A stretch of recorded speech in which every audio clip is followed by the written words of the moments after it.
Well, welcome back to Brush Up Your Game. I am David, and today we are looking at our top 10 Federation captains. It would be completely unreasonable to do a rankum of all the Federation captains. Maybe someday, if I completely lose my mind, I will do that. But I have Tristan with me as always, and we have a special guest, Jerry, joining us as well. So you get three for the price of two today. So, gentlemen, welcome in. And for the audience, as normal, my cards will be up above the ranking number, Tristan's will be below, and then Jerry's will be off to the right side. So that's how you'll identify uh, whose is whose and whose is what's. And uh, yeah. So, anybody want to kick things off with their number 10? Sure, after watching your re-review this morning, I don't know if I feel as confident about this one, but Oh, um, I'm gonna drop a Rudy Ransom here. okay.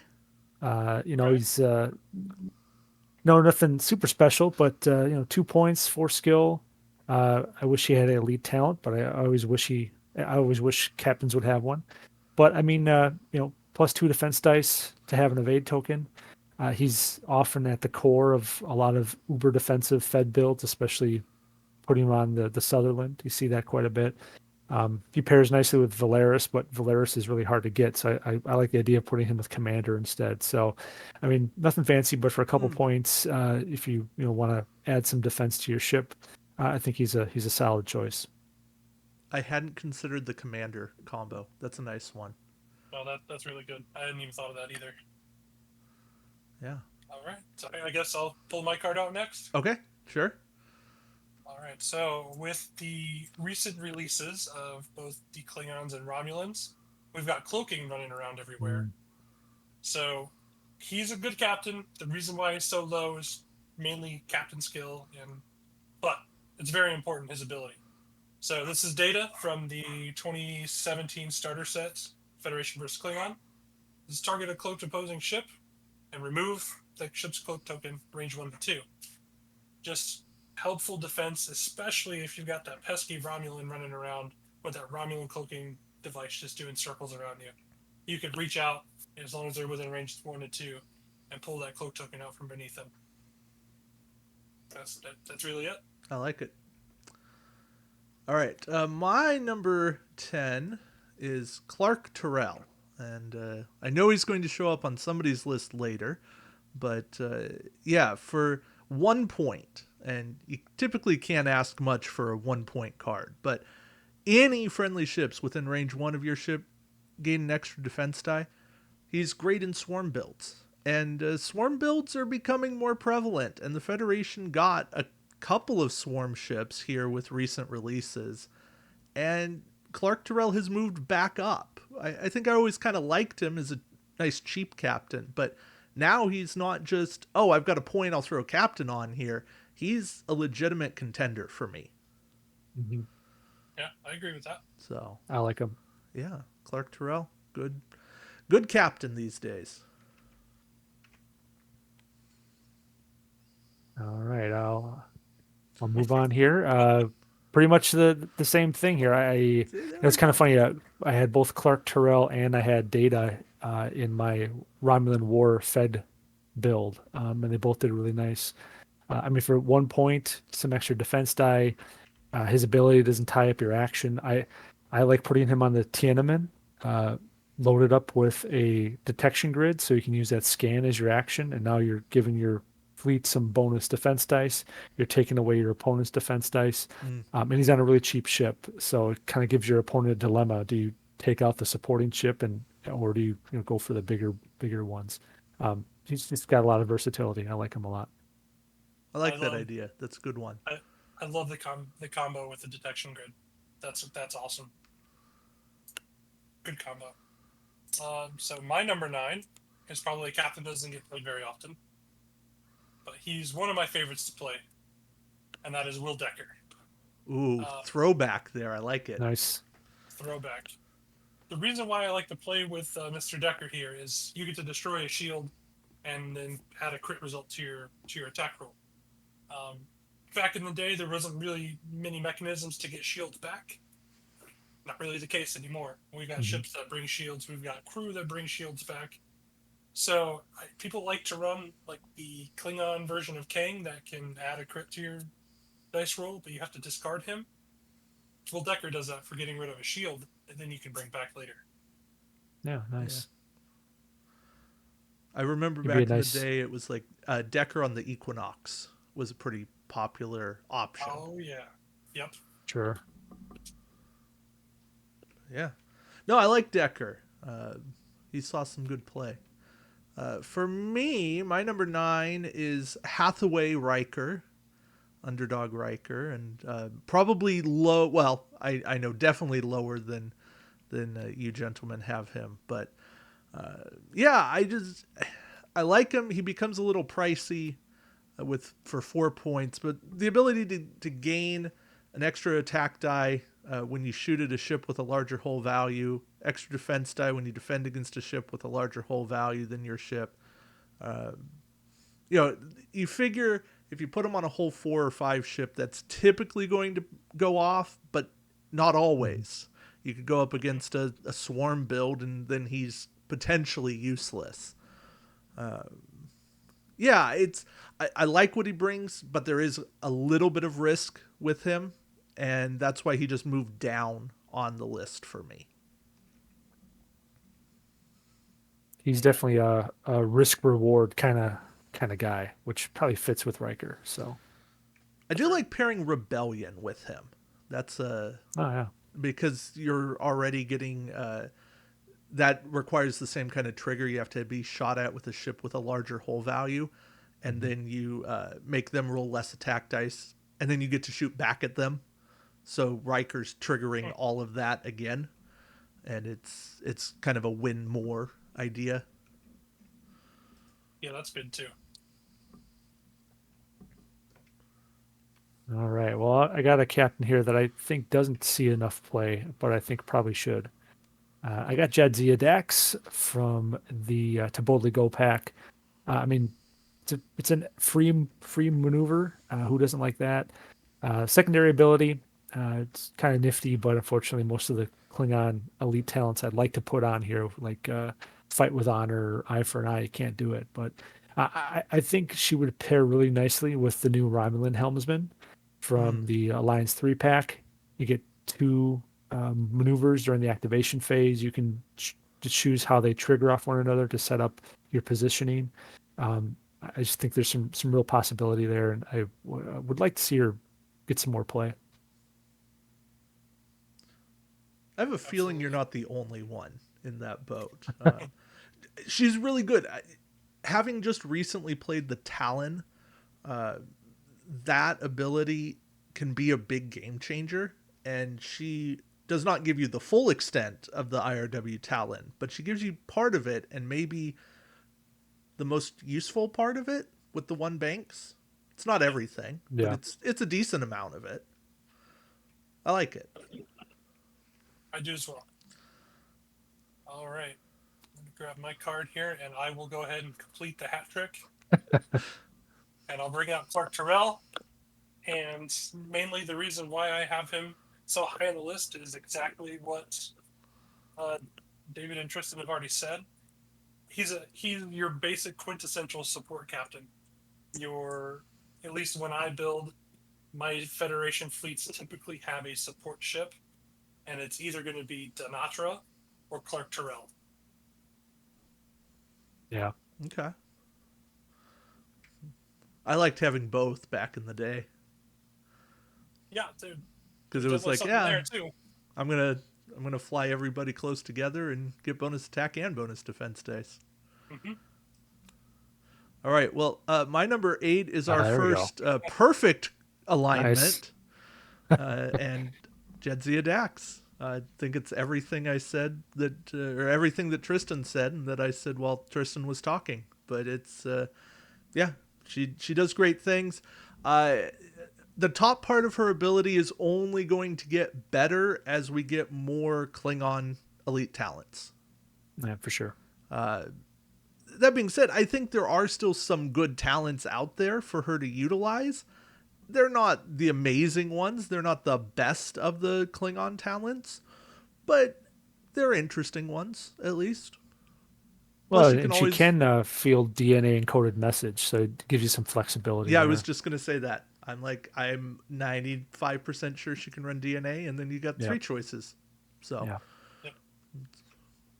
good options for her. Hmm. All right. Well, I'm gonna catch up to David here with my Hathaway Riker. Okay. I was very high on him in our Riker rankings, and I still am. I still think I love the idea of putting him on the Prometheus because the Prometheus already can hold its own against heavier capital ships that are 5, 6 hull, and then he just makes the Prometheus even more terrifying. Um, it it's just great, but plus one, he's a solid choice. Unless you're running it against a swarm or something like that, but I like him. That is a good call. Prometheus is a nice choice. Yes. All right. So my next card is one that no one's talked about yet. Actually, I can't. It's Jadzia Dax from the Tabolti Go pack.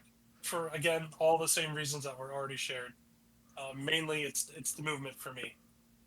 That's why she gets kind of the consideration here. Oh, all good.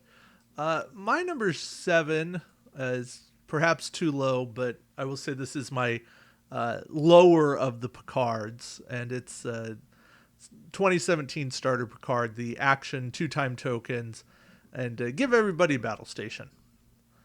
It's skill 8, 6 points.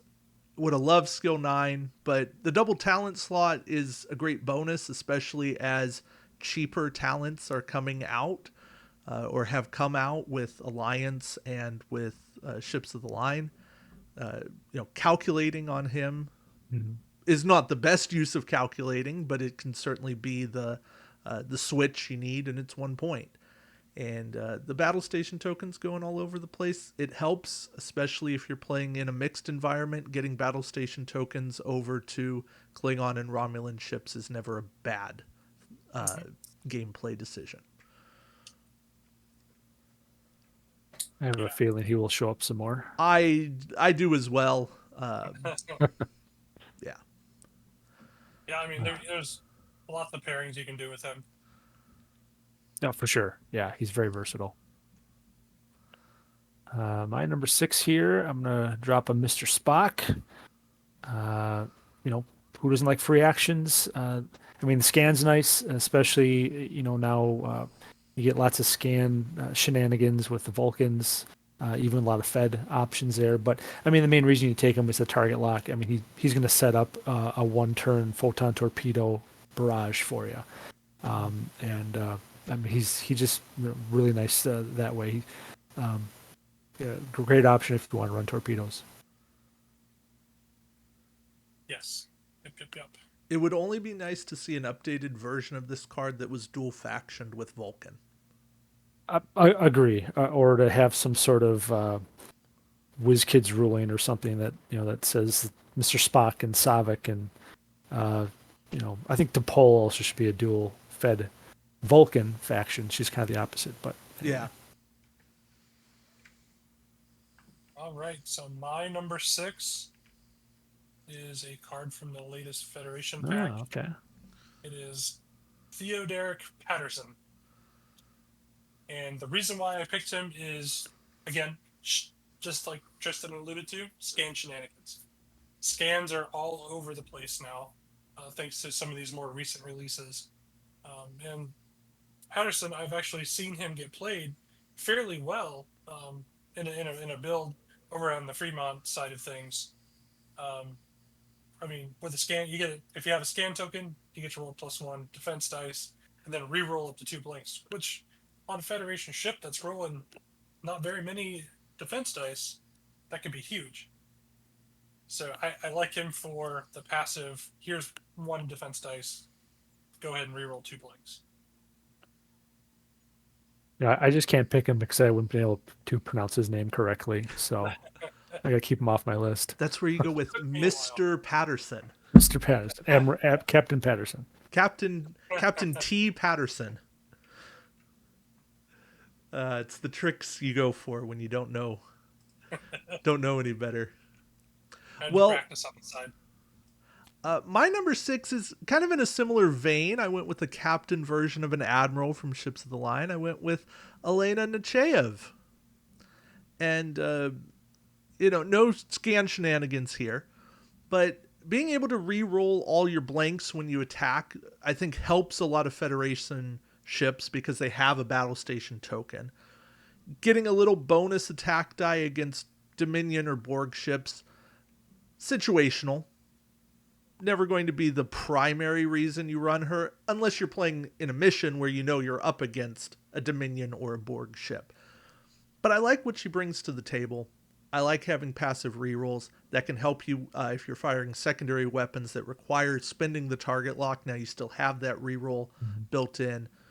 Or if you don't have the action economy to take target lock and battle station, you don't want to invest the crew points in it. You can still have a decent chance at having pretty good attacks here. And if you can get any multi-attacking, she's working on all of them. So I do like that. That's true. That's true. Go ahead. I was gonna say, some of that Whiz Kids must really like that ability since it's shown up like 3 times now on captains, I think. So, but it's a nice. I think they must, teach tactical reroll 101 at the academy or something like that. But yeah, but it's a solid ability. I like it a lot. Yeah, and I'm willing to spoil my list here, but she's not on my list. And the main reason she's not is I like her admiral version better. I don't typically, reach for her captain version. Although the reroll all your blanks is obviously kind of in the same vein as Patterson, and I do like that ability. I just feel that she's a better admiral for the way I play and the way I build. Sure. She almost made my list. She was close. yeah. And look, I flipped over to the admiral side. I'm not going to argue. Her admiral side's great. I think she's actually a very well-rounded card and one of the very few that makes me make a really tough decision between, is this the one admiral I want to have, or do I want to run her captain side? Yeah, no disagreement here. Yeah, she's a tough choice, and I like that. All right, into the top 5 here.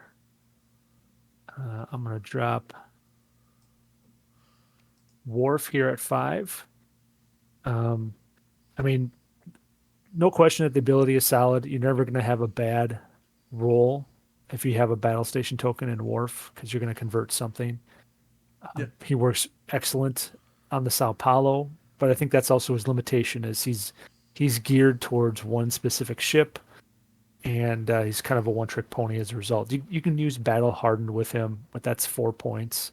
You can find other ways to get a second battle station token, but he's meant to live on the Sao Paulo. Quite literally. Which is fitting. True. That is where he got his captain's chops. That's true. Yeah. But yeah, I don't think I've ever seen a captain that was as specifically geared to work on one ship as this version of Worf. Yeah, for sure. That may not be true.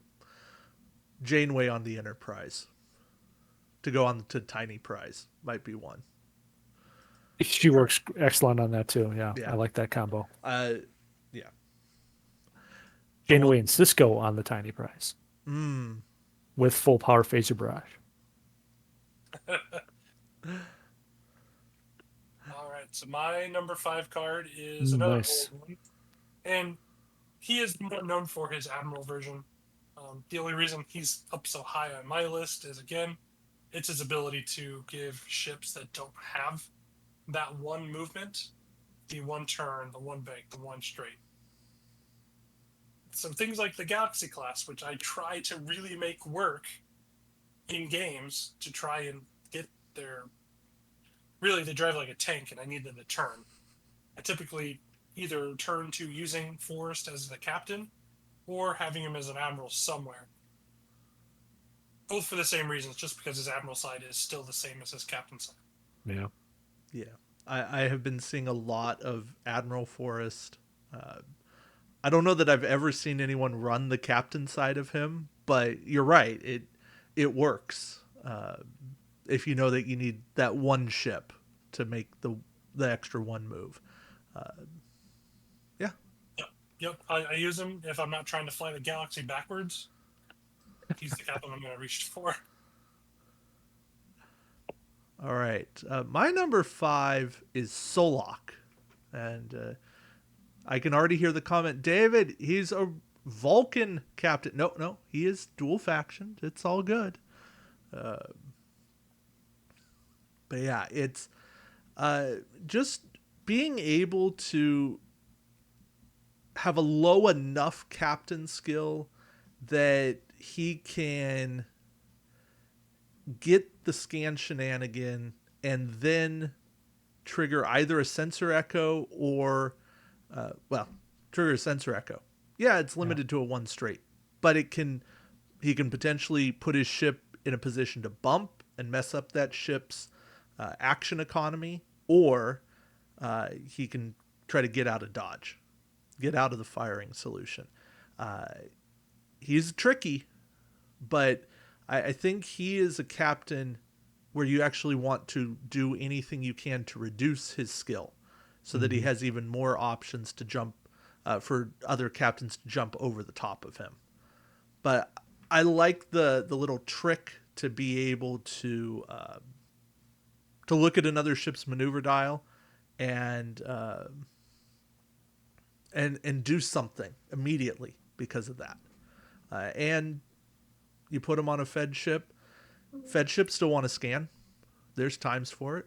And even if you put him on a Vulcan ship, he's still going to do all the Vulcan scan shenanigans. But yeah, there's enough scanning going around that he's a viable choice, and I like that. Yeah, this is the one captain where I would want to have him as a 6 or a 5 skill or something. But Yeah. I do like for all the things you said. I think he's a very interesting choice. Well, I mean, you can bring Admiral Matt Decker or Admiral Q and drop him down a skill point. Those are the only admirals I'd actually recommend, and neither of those are bad admirals. Yeah. So.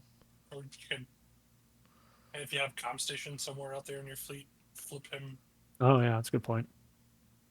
Yeah. I like that. All right. Well, here's another guy I think that doesn't get enough play, and I feel like maybe people just forget that he exists. But Kelvin Spock, I love this ability. When you're attacking, you get one additional battle station, and let's face it, if you're running a Fed ship, 95% of the time, you're going to want to pull a battle station token. So it's essentially an extra hit. If you get a scan token, you get just one full hit instead. I think there's just a ton of versatility there to add another hit. I love the idea of putting him with dorsal phaser array and not the Ships of the Line version, but the Alliance version. Put him on a 4-attack ship. Now you're getting a 4-attack 360 weapon for 3 points rather than 5 points with the other dorsal phaser array. Or stick him on the Taccumbra with Prime Crew Spock. You get 2 scan tokens, and now you're getting one additional hit, plus you're converting everything else to hits. There's just so much I think you can do with him. I just wonder if maybe he's overlooked because he's in one of the hardest to find faction packs, and so people just aren't familiar with actually, using him in person. But a great option. He is. He was my number 11. There you go. Yeah. So I do like him.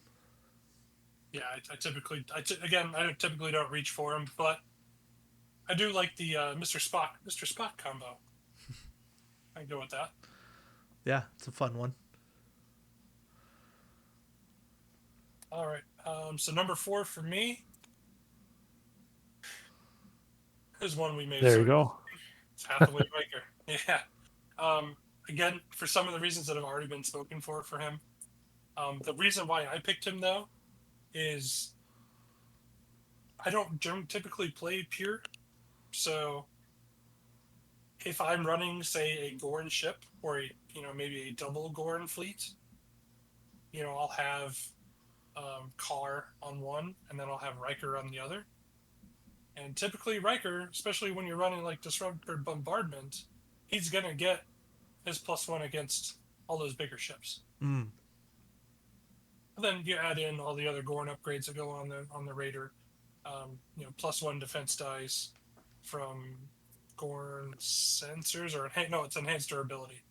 But then Riker gives you another +1, so now you're boosting your defense dice even more. So to me, Riker necessarily is not he's not a Federation captain for me, but he is a captain that has the Federation emblem that goes to other smaller ships for me when I play them. Sure. That makes sense.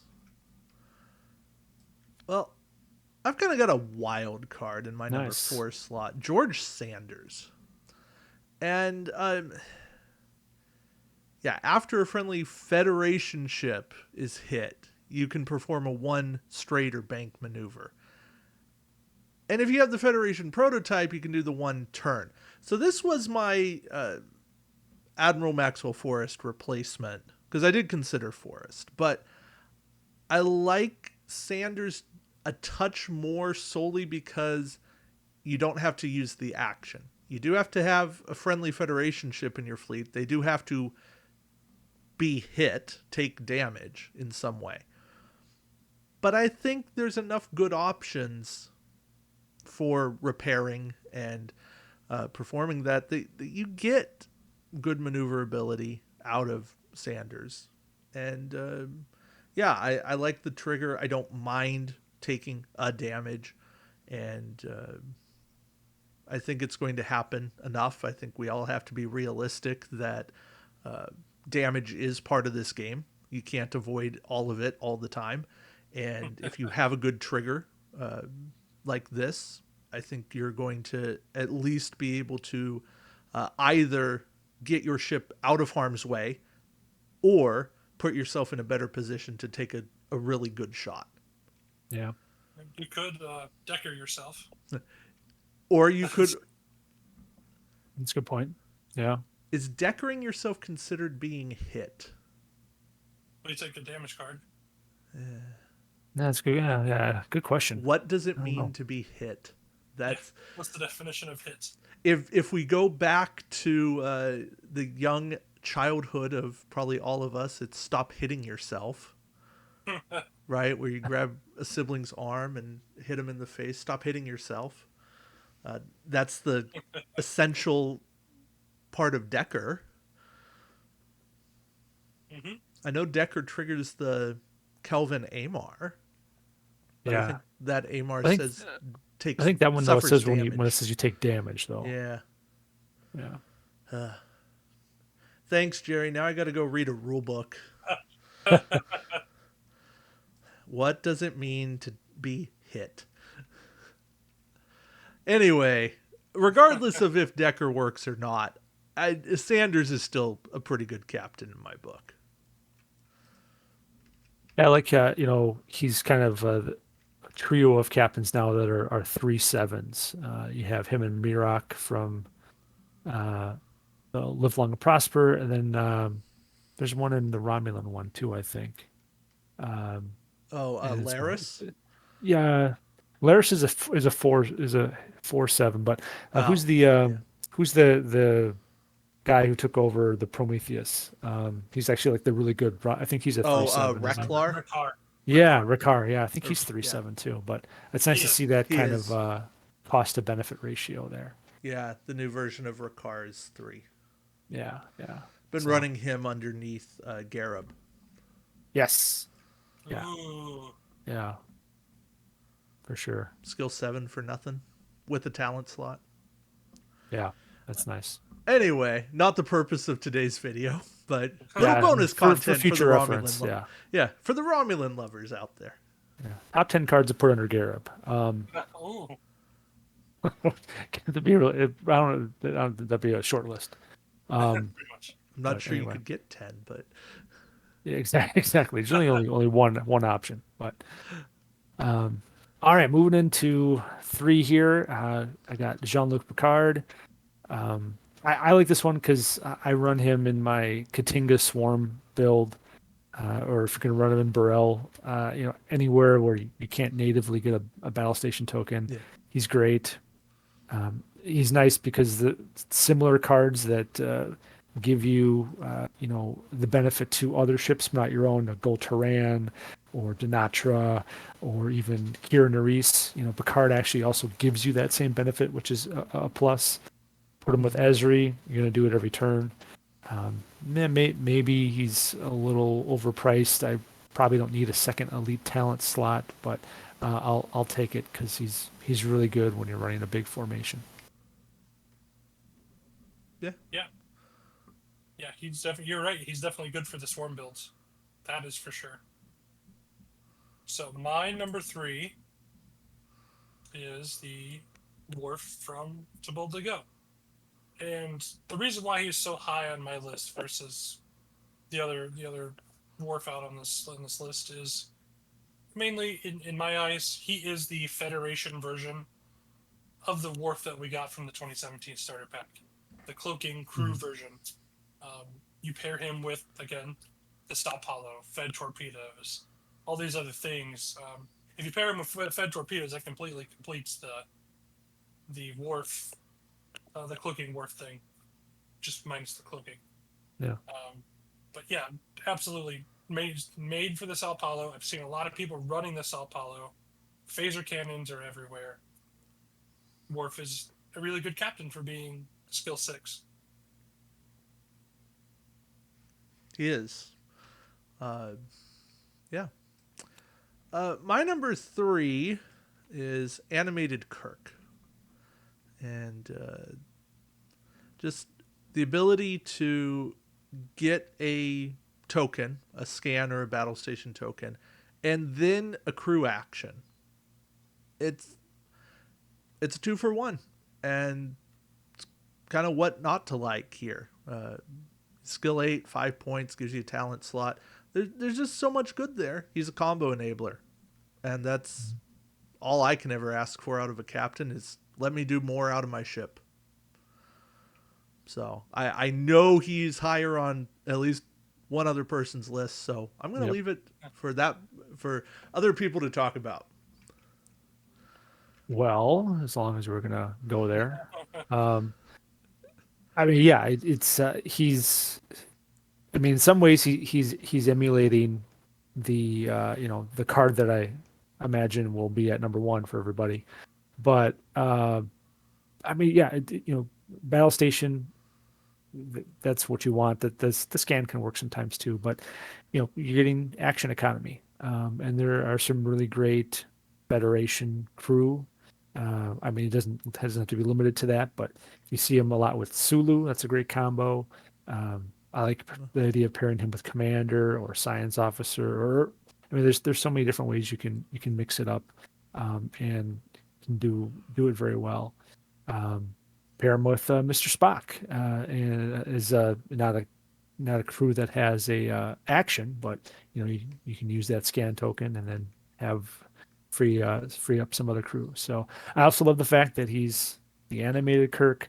I know there are criticisms you can levy at WizKids, but one thing that I love that they've done is they've tried to do some deep cuts into Star Trek lore, bringing out the animated series, bringing stuff from the B canon novels like the Da Vinci and Twilight's Wrath and things like that. It's as a fan, who loves this nerdy stuff, it's cool to see those little bits and pieces make it into the game. It truly is. They did a really good job with the animated pack. That pack is held up over time. Yeah. And it's not like it's, oh my goodness, it's so good. It's a solidly good pack. Yeah, absolutely. But again, while we're on the subject, go ahead and lay my Kirk here. Again, all the same reasons that were implied are already said. This Kirk, I love this Kirk. To me, out of all the Kirks we have, he is the best Kirk. I know we have a skill Yes. knight Kirk, we have an admiral Kirk. This Kirk is the best one, and the combo that I typically run with him is himself, Mirror Universe Sulu, and Imres. Sure. You run that combo, you get one of every token. That's the build I've been most successful with here. Nice. I like that. It's kind of funny you think about that faction pack. You have 3 different factions in there, and you end up with 3 of the best captains for each of those factions: Kirk, Yeah. Laris, and then Core. Yep. It's, I mean, pretty incredible just how quality those captains are. And decently good ships. Oh yeah, yeah. They're all very good. I mean, yeah, it's across the board. And even Robert April, I think he is an admiral that's just waiting for the right crew card to make him great. There really just aren't a lot of good options right now, but somewhere down the line, there's going to be some great combo that's going to come out of him too. That's There true, will. man. I'll say this: if I get invited back to do the top 10 Klingons, if you haven't done it already, it's going to be a very hard discussion and by myself in my room, locked away, as to which core is going to be my number 1. Ooh. Well, yeah, Versus the old core that allows you to reroll with crew, or the new animated one.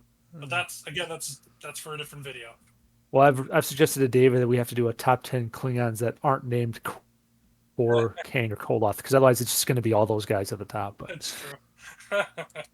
No Dahar Masters. yeah, So no then Dahar it's- Masters. Yeah, Then exactly. it's a lot of Worf, Martok, and Gowron. Yeah, exactly. Yeah. There we go. We just did that. We did a video for you right there. So I mean, it's kind of like who else is left. exactly. Yeah. No, it's going to be okay. You can only pick one. Go from there. Yeah, probably. I like that premise. Well, now for something completely different. Nice. Catherine Janeway, the Borg version. And I'm going to say I am shocked and aghast that she didn't appear anywhere on either of your lists. I understand she's probably way too high. I get that. But I think she gets better as time goes on. I think she is better as a lower captain skill. But getting to copy action tokens, and I understand not everything is utilizing these action tokens, but I think enough ships are. And then putting an Ox Power token beside the target ship. I think that's an underutilized game mechanic. I think it's getting better. I think you can build ships or fleet components around double, triple oxing ships. And you can stifle a ship under that auxiliary power where they're not getting their actions. And they become either very predictable in their maneuvers, where you know what they're going to do to clear, or they're just going, well, I guess I'm never getting another action. I'm just going to do my white maneuvers as normal and try to have firing arcs. And I think she's a piece of that puzzle. I don't think she's everything. I know she has her limitations, but I think that she's part of design space that is very intriguing to me, and I like what she does. Plus the talent slot that enables her to run some Fed talents or some Borg talents gives her some good potential as well. Yeah, and I don't hate her. I don't hate her in the slot. As a matter of fact, after I made my list, I realized that there was no Janeway anywhere. Because her, again, the version that came with the Voyager itself is actually pretty good too. But Yeah. I believe this one is better of the two. Because you're right, copying that token from the other ship. I mean, imagine if that Janeway's versing my James T. Kirk, and I'm throwing all these tokens out, and all of a sudden you just spend a drone token to copy the tokens that I'm putting out. Yeah. Well, Yeah. the action, the one I did for my action. I'll be honest. I I've made this clear before. I hate the idea of the Borg as a faction, so I'm biased against that. But That's fair. the ability is great, but Yeah, I typically don't build with Borg myself, so yeah, I shy away from them. Shall we all put out our number one at the same time? I think that's fair. Yeah. Okay. No, folks, I don't invite echo chamber voices on the show, and if you really dissent, you're welcome to come on. I'm happy to talk with you. But number one was very clear. Very clear. Very, very clear. I think my list started here, and then I said, okay, who's next? Yeah, for sure. Yeah, exactly.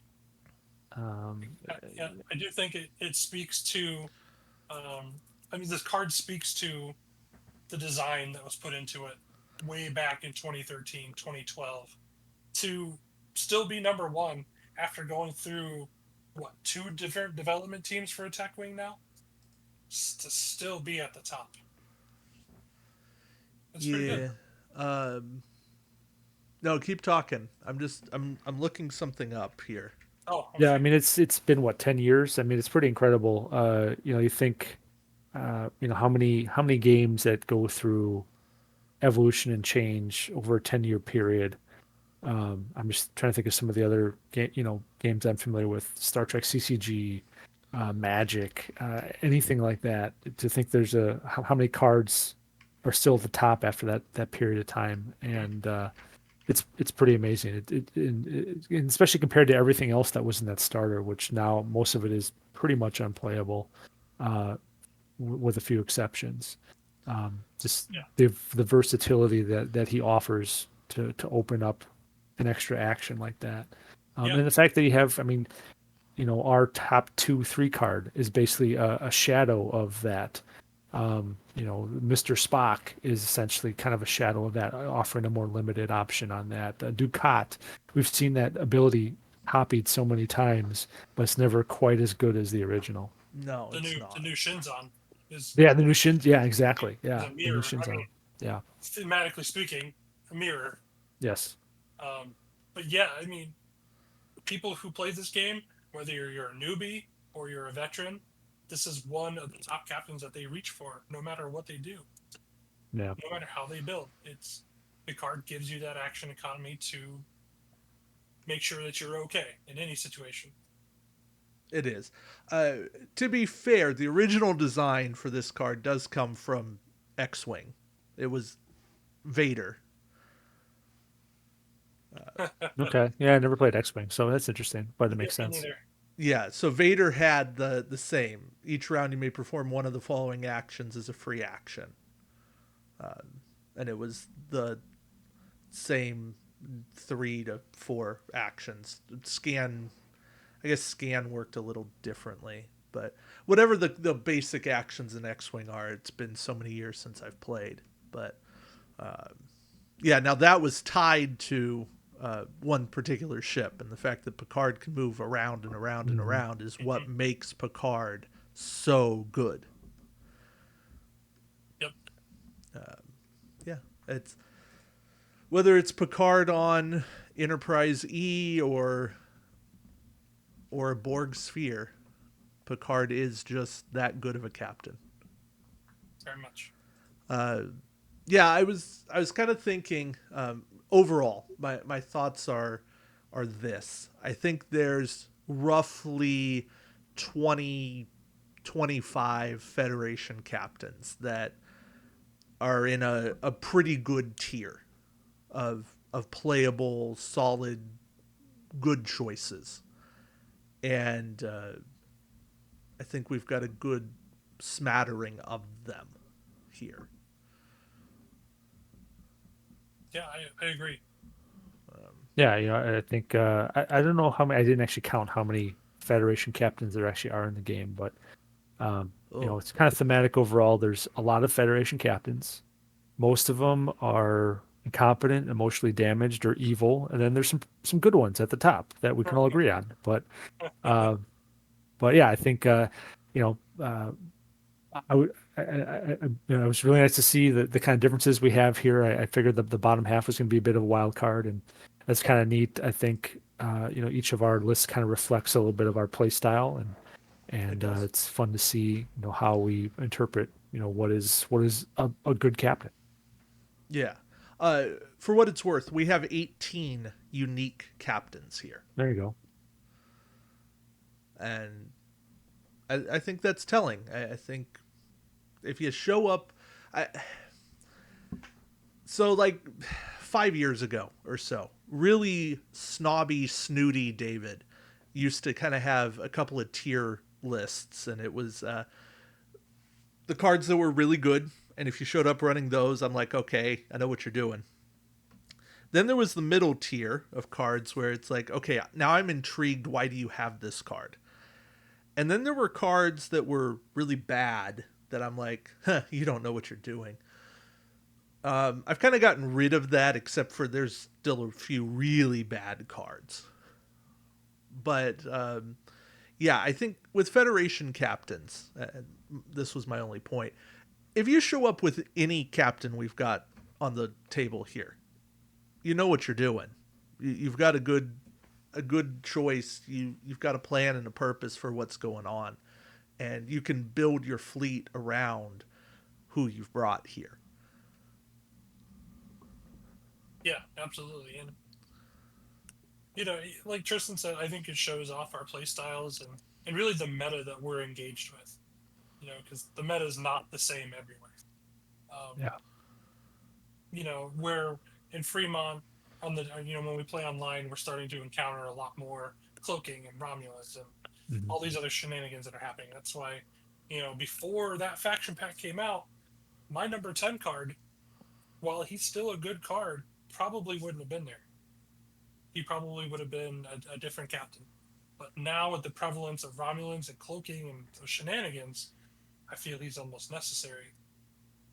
Just kind of one of those things to bite at the heels of those cloak ships. Sure. I think another example, Jadzia, that extra movement now has become a real premium. So if you can get it somewhere, that in Maxwell Forest is another good example where he basically just lives on the Sovereign now. So that's kind of the fun thing is every new pack drops, it allows you to reevaluate what is good in this game, and what can you salvage from the previous editions. Yep. Wholeheartedly agree. Yeah, well said. I think we'll wrap it there. That's a tough note for me to follow and anybody else to follow, so I like it. Thank you all for watching. And Tristan and Jerry, thank you for your time. Appreciate it. And in the comments, let us know what you agree with, where we're wrong. As always, the discussion's great. So thank you all.